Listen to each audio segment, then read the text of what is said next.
Graças a Deus. Aleluia. De pé como estamos, abra sua Bíblia no livro de Esther, capítulo 4, verso 13. E saúdo a todos com a mais gloriosa paz do Senhor Jesus. Amém? Você tem essa paz? Que maravilha. Que bom é sentir a paz do nosso Deus. Estava ali, chorando de alegria, por poder estar aqui, nesta casa, servindo, juntamente com nosso irmão pastor Feitosa. Amém? Pode, à vontade. De mais de 25 anos que a gente se conhece, e a história dele é mais ou menos igual à minha. História de perdidos, mas que foram achados pelo Senhor.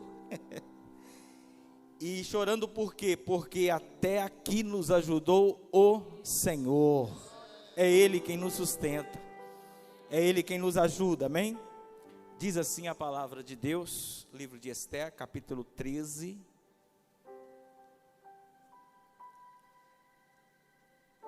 Glória a Deus. Desculpa. 4, verso 13. Desculpe. A emoção que é demais, né? Glória a Deus. Acho que agora vai. Diz assim: mandou dizer-lhe: não pense que pelo fato de estar no palácio do rei, de todos os judeus, só você escapará. Pois, se você ficar calada nesta hora, socorro e livramento surgirão de outra parte para os judeus. Mas você e a família de seu pai morrerão. Quem sabe se não foi para um momento como este que você chegou à posição de rainha. Então Esther mandou esta resposta a Mardoqueu: vá reunir todos os judeus que estão em Suzã e jejuem em meu favor. Não comam nem bebam durante 3 dias e 3 noites. Eu e minhas criadas jejuaremos como vocês. Depois disso irei ao rei, ainda que seja contra a lei.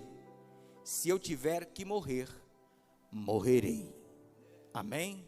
Fala comigo, meu Deus. Fala comigo através da sua palavra. Amém. Pode sentar. Graças a Deus. O texto e a história de Esther, uma história tão comovente, tão envolvente, que dá vontade de pregar os 10 capítulos.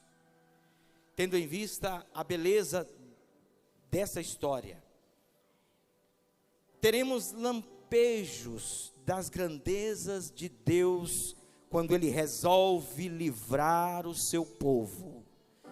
Quando Deus resolve usar alguém nesta terra para fazer algo, para cumprir os propósitos dEle. Amém? Esse texto que nós lemos, ele é incisivo, desafiador, traz um toque de despertamento e até para o momento atual que a gente está vivendo. Momento de tantos decretos, coisas que são decretadas da noite para o dia. E a gente, como cristão, como cidadão, fica a observar o cumprimento da palavra de Deus, da injustiça operando. Mas isso não é de agora. A injustiça, ela já vem prevalecendo há muito tempo, mas uma coisa a gente sabe: o nosso Deus, Ele é o Deus de justiça, Ele é o Deus que é justo, Ele é o Deus que faz justiça. Aleluia.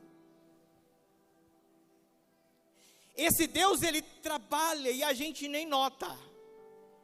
Às vezes, numa visão geral, parece que está tudo fora do lugar, parece que está tudo de ponta cabeça. É como diz, o certo tido pelo errado, o errado tido pelo certo. Parece que fazer a coisa certa é um crime. Mas esse nosso Deus, Ele trabalha em silêncio, da sua forma, da sua maneira, em coisas naturais aos nossos olhos. E eu digo natural porque, às vezes, Ele não manifesta de uma forma bem milagrosa.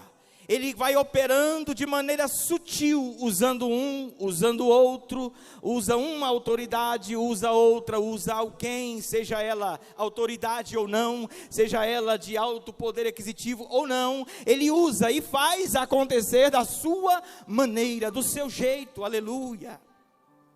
Esse livro que traz tantas maravilhas de Deus, que até por decorrência de o nome de Deus não ser citado, ele quase não entra para o cânon bíblico, quase não entra para a nossa Bíblia, mas pode não ter o nome de Deus, mas tem claramente a atuação desse Deus, em cada vírgula, em cada ponto, em cada acontecimento, em cada revelação, em cada sonho que o rei tem, Deus agindo e mostrando o caminho de como ele haveria de agir para dar o livramento e o escape na hora certa. Glória a Deus. A história de Esther, ou do Deus que livra o seu povo, porque se a gente for observar, Esther, ela foi somente mais uma protagonista. Se você for ver o nome de Mardoqueu, ele vai aparecer várias vezes, você vai ver esse homem se manifestando. E no livro de Macabeus, ele não vai chamar Esther, vai chamar o livro de Mardoqueu, por causa disso. E nós vemos que esse livro, ele poderia se chamar o livro da atuação de Deus, dando livramentos. 10 capítulos, 4 personagens, 2 famílias e 2 linhagens dos judeus. Eu quero extrair desse texto a personalidade de cada um desses membros. Quero começar pela rainha Vasti. Pouco se fala dela, mas pelas suas ações e pelo que aconteceu, já demonstra muita coisa a respeito dela.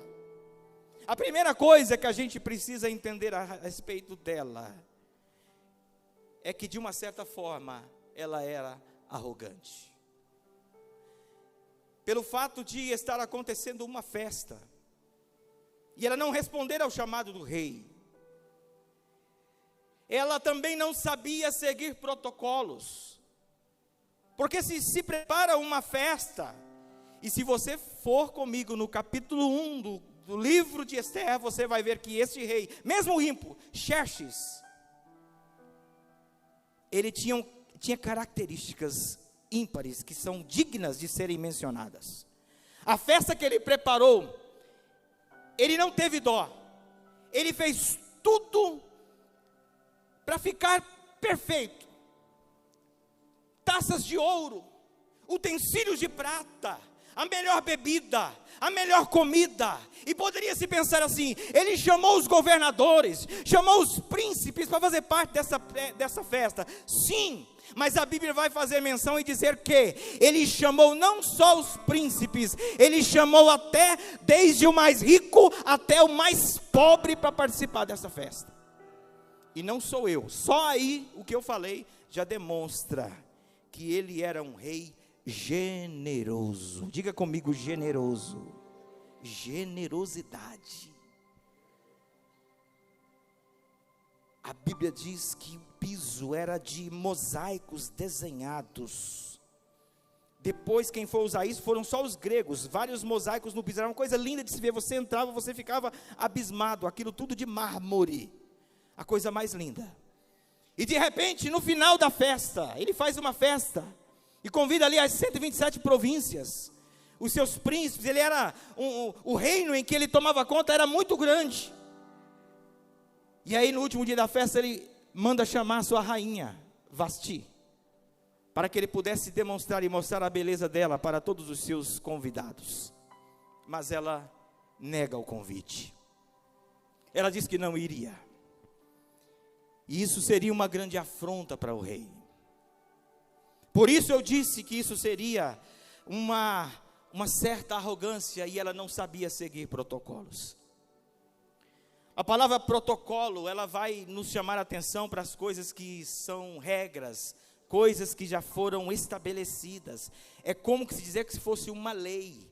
Quem trabalha com informática sabe que existem protocolos para serem seguidos. Se você erra um ponto, você não faz conexão. Se você dá um espaço no lugar errado, você não consegue conectar, você fica offline. Quando se fala os nomes desses protocolos, eu imaginava, a primeira vez que eu fiz um curso, eu pensei, meu Deus, o que é isso? RTMP, RTSP, TCP, HTTP, e por aí vai. Mas cada letra tem um significado. E quando a gente fala de protocolo, a gente está falando de chaves que dão acesso. E a partir do momento que o protocolo é quebrado, você perde o acesso. Foi isso que aconteceu com a rainha. Ela quebrou o protocolo. Ela quebrou o protocolo. Da maneira mais pior que pudesse acontecer. Não que se deva quebrar. E ela perde o acesso. Aquele rei fica muito irado. Como nós sabemos o texto, ele vai fazer ali, vai tomar conselhos. Depois que a festa passa, ele vai tomar conselhos e vai providenciar que outra rainha seja posta no lugar. Diz a palavra de Deus. Esse rei generoso, ele tinha também características na vida dele. Comandava 127 províncias, desde a Índia até a Etiópia. A partir do palácio de Suzã, a Bíblia deixa claro. A partir de lá, ele comandava tudo isso. Para quando isso acontecer, devia haver inteligência, estratégia. Querendo ou não, ele era um homem de Deus. Porque Deus levantou os caldeus para punir Israel, diz a palavra de Deus. A Bíblia diz que Deus levantou Ciro. Deus levantou homens que ainda ímpios para cumprir o seu propósito. Essa é a maneira de Deus agir. Esse homem com as suas qualificações, sendo ele generoso, sendo ele gracioso, porque para ser um homem, alguém generoso, é preciso ter empatia, misericórdia e quebrantamento. A gente não consegue ser generoso sem essas, no mínimo essas 3 características. A generosidade, ela é algo que flui a partir de sentimentos que a gente constrói dentro de si. De ter empatia pelo outro, de olhar para o outro e tentar entender o que é que ele está passando, o que é que ele está vivendo, por que ele falou daquela forma, por que isso está acontecendo.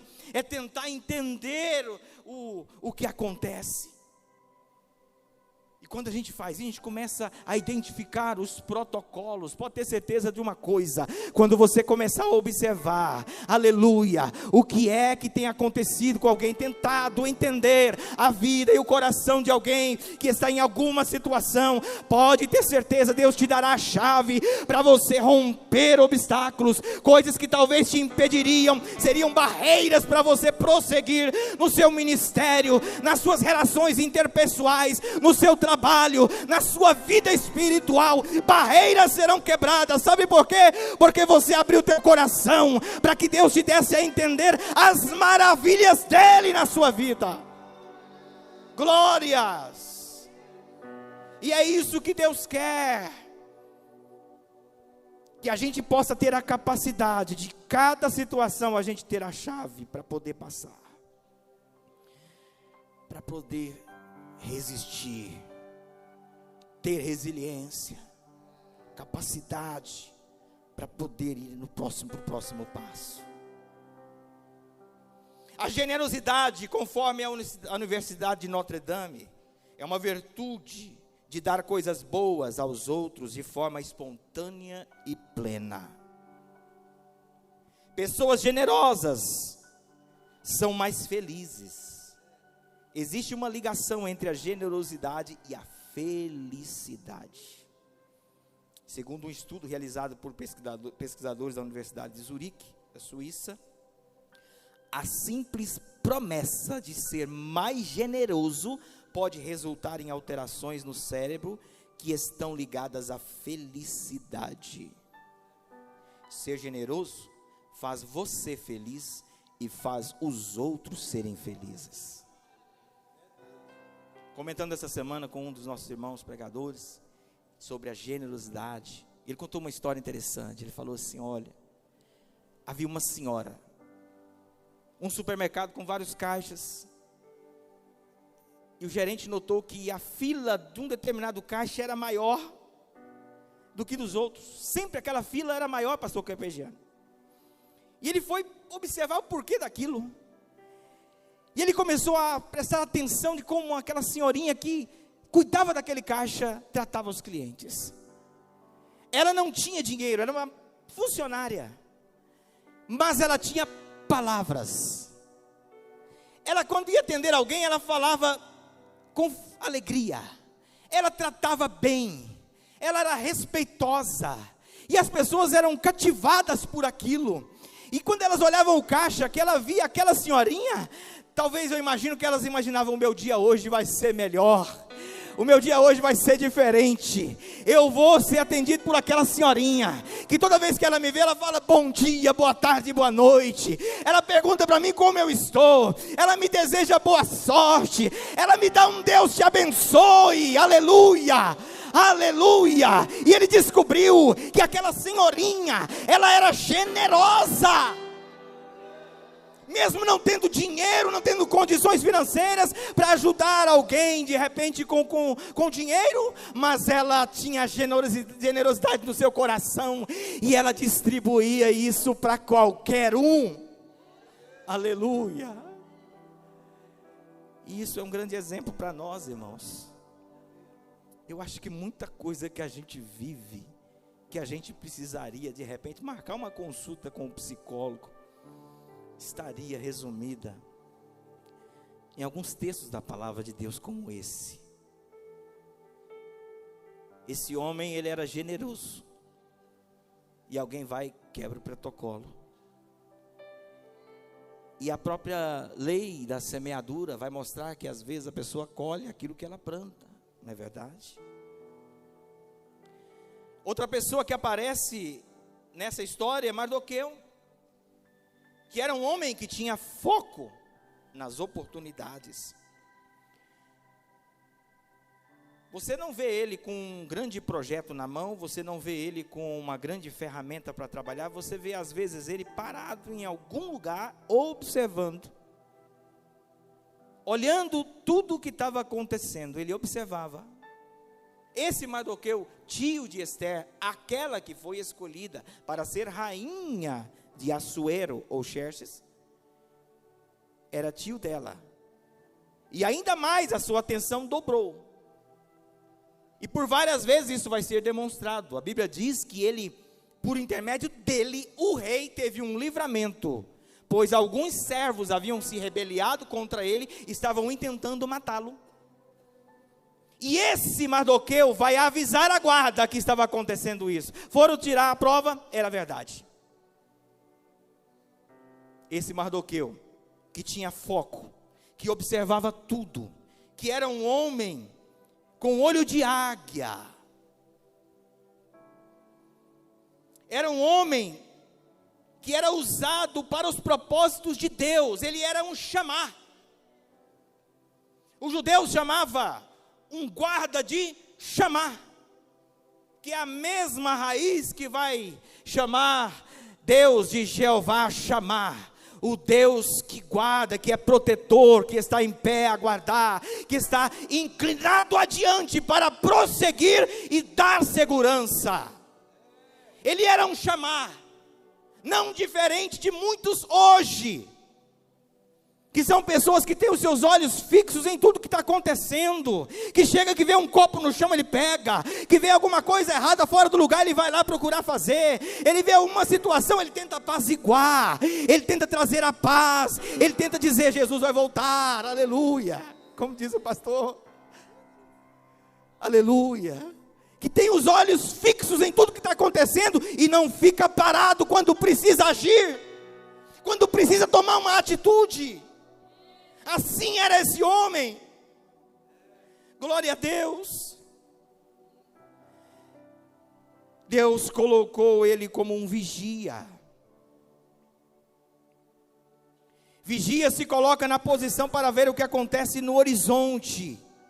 Porque se vier o inimigo, ele está a postos para avisar: olha, está vindo o inimigo aí, vamos nos preparar, vamos estar prontos, porque o inimigo quer tomar nossa cidade, o inimigo quer ganhar a guerra, mas nós vamos prevalecer e nós vamos vencer, aleluia. E a gente sabe que o inimigo da nossa alma, ele veio para matar, roubar e destruir, como diz João capítulo 10, verso 10. Mas Jesus disse: mas eu vim para que tenham vida e a tenham em abundância. A guerra é travada. A guerra é travada, Francisco. A guerra está travada. O inimigo não quer ver a nossa vitória. Ele não quer ver a sua alegria. Ele não quer ver a sua felicidade. Ele não quer ver a sua família bem. Mas existe um Deus, e o papel desse Deus, aleluia, é de levantar homens e mulheres para estar adiante, para levar adiante, para prosseguir. É levantar você, é fazer de você uma atalaia, aleluia, é usar você, glórias a Deus. É derramar sobre a sua vida a graça dele, o Espírito Santo dele, para te capacitar, para te dar autoridade, para que você possa vencer as lutas, as batalhas, as provações, as tribulações, levantar a cabeça e ir adiante a cada dia, vencendo uma luta após a outra, para que quando chegar a dificuldade você possa dizer: a vida é como um videogame, é só mais uma fase. Porque depois que eu passar, vem o próximo passo. Aleluia, glória a Deus. E por último, Esther, que é essa rainha singela, simples, de uma beleza incomparável, que quando chegou no palácio, não precisou das indumentárias reais, para que pudesse se apresentar ao rei. Antes mesmo das outras, ela já foi escolhida. Aquele que tem a luz do Espírito Santo de Deus, pode ter certeza, ele será escolhido, glórias a Deus. Ele será escolhido. Há um brilho que reluz na vida do crente, que busca o Espírito Santo de Deus, que procura estar a cada dia na sua presença, que tem temor no seu coração, que tem um espírito quebrantado, aleluia, que clama a Deus todos os dias, que fala: Senhor, eu preciso de Ti, da Tua ajuda, independente do seu grau de status nesta terra. Se nós pedimos misericórdia para Deus, e dizemos para Ele o quão pequenos nós somos, e o quão dependente dele nós somos, pode ter certeza, meus amados irmãos, o lugar preparado para o Espírito Santo de Deus, aí dentro do teu coração, que vai trazer uma chama viva, que vai fazer de você uma atalaia, que vai fazer de você uma pessoa estruturada, cheia da graça de Deus, para vencer, aleluias, glória a Deus. Nós precisamos do Espírito Santo de Deus, para que alguém olhe para nós e diga, a ponto que alguém olhe para nós e diga: eu vejo Deus em você, eu vejo Deus na sua vida, eu vejo Deus na sua família, aleluia, glória a Deus. O conselho de Mardoqueu a Esther, literalmente dizendo: se falhar no plano de salvar o povo judeu, Deus vai levantar outra forma de cumprir os seus propósitos. Essa palavra, ela pode ser um consolo para muitos aqui, mas pode ser uma palavra desafiadora para outros. Sabe por quê? Porque o mesmo Deus que atuou lá na cidadela ou no palácio de Suzã é o Deus que atua no meio da tua igreja, é o Deus que atua nos dias de hoje, e Ele convoca, Ele chama a cada um para estar de pé na brecha, preparado, buscando a Ele, atento a tudo o que está acontecendo. Para quê? Para no momento certo fazer o que é certo. Glória a Deus. Na hora certa, fazer o que precisa ser feito. Seja qual for a ação, Deus olha para nós e espera. E o interessante é que a palavra de Mardoqueu vai dizer: se você não fizer, Deus vai arrumar outros meios. E essa palavra, ela serve para tocar o nosso coração, porque se nós não fizermos, de repente Deus vai chamar outro, Deus vai colocar outra pessoa, porque os propósitos dele são cumpríveis. Ele tem os seus projetos, e os projetos dele são grandes. Pastor Antônio Coelho, quando olhou nos meus olhos, e eu magrinho, fumando um cigarro de maconha de 2 em 2 horas, ele falou assim: Marcelo, Deus tem um plano na sua vida, Ele tem uma obra com você que você não vai acreditar, você vai olhar para trás e não vai acreditar.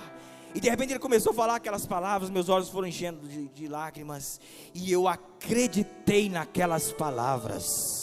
Eu acreditei naquelas palavras, aleluia. Ele olhava para mim e dizia assim: você crê? Eu digo: eu creio. Então vai para a igreja, aceita Jesus, entrega a sua vida para Ele, Deus vai te usar, aleluia. E eu quero dizer nessa noite para você: Deus quer te usar, Deus quer fazer uma grande obra por teu intermédio.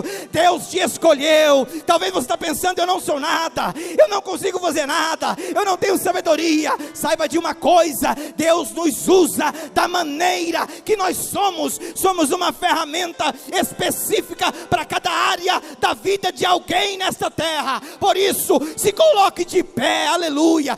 Levante as suas mãos, fica de pé, pode ficar. Levante as suas mãos e diga para Ele: Senhor, eu estou aqui de prontidão. Eu quero, Senhor, ser usado por Ti. Eu quero ser essa pessoa que está na brecha. Eu quero, Senhor, ser essa pessoa que faz acontecer, que está atento a tudo, que toma atitude na hora certa, aleluias. Oh, aleluias. Esse Deus quer prover livramentos, esse Deus quer entregar vitórias, esse Deus quer promover salvação, aleluias. Eu queria que você levantasse a sua mão, aleluias. Abre o teu coração e diga para Ele, aleluias, que você quer, que não precisa procurar outra pessoa para fazer o teu trabalho, aquilo que é para você fazer, que Deus escolheu, aleluias. Fala para Ele, aleluias, adore a Deus, glorifique o nome do Senhor, aleluias. Diga para Ele, fala com Ele, abra o teu coração para Ele. Ei, iribianda alabasui, me clama alabacai, alabiasui, bianda alabassurias. O momento em que aceitei ao meu Jesus, bianda alabassurias. minha vida logo se modificou. Encontrei a paz, encontrei o amor, e hoje já não tenho mais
Onde tem uma pessoa que quer aceitar Jesus como seu Salvador,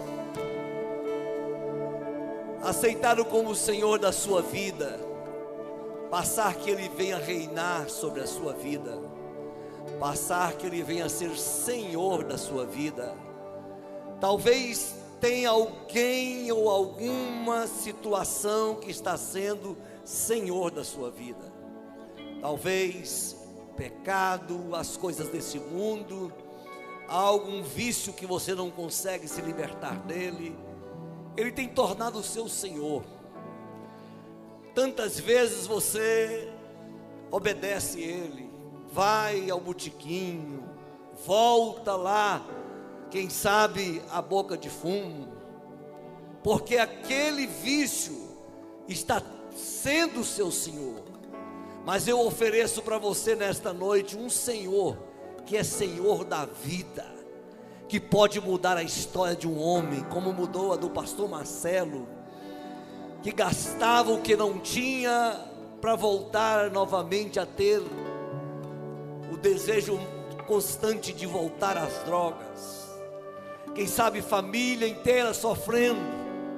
Eu também assim vivi do alcoolismo, sofrendo a minha mãe, minha esposa, todos que viviam comigo.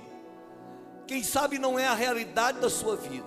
Talvez você não fuma droga, você não bebe, mas você está sendo o senhor de uma depressão. Seu Senhor está sendo uma depressão profunda por um perdão que você não concedeu, uma perca que você teve, uma situação que você perdeu na vida e que tirou de você o colorido da vida, tirou o desejo de viver, a vontade de viver, de projetar, de planejar.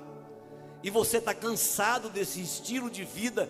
E nesta noite, como a rainha Esther, que se destacou no reinado, que se tornou uma menina, que se tornou rainha, a oportunidade veio, porque ela entendeu que o Deus que ela servia era capaz de mudar a história. Entre tantas moças, donzelas, que tinha diante do rei, ela foi a escolhida. Como nesta noite, tantas pessoas que entrou aqui, você é o escolhido de Deus. Eu não tenho dúvida disto. Você é a escolhida de Deus para esta noite, você aceitar Ele como o Senhor da sua vida, ter paz, ter alegria, ter refrigério na alma, ter esperança, ter projeto, ter plano, voltar a sonhar, vislumbrar um novo tempo para a sua vida. Você quer Jesus? Levante o seu lugar e venha à frente. Você que está do lado desta pessoa, pergunta a ele, pergunta a ela. Venhamos.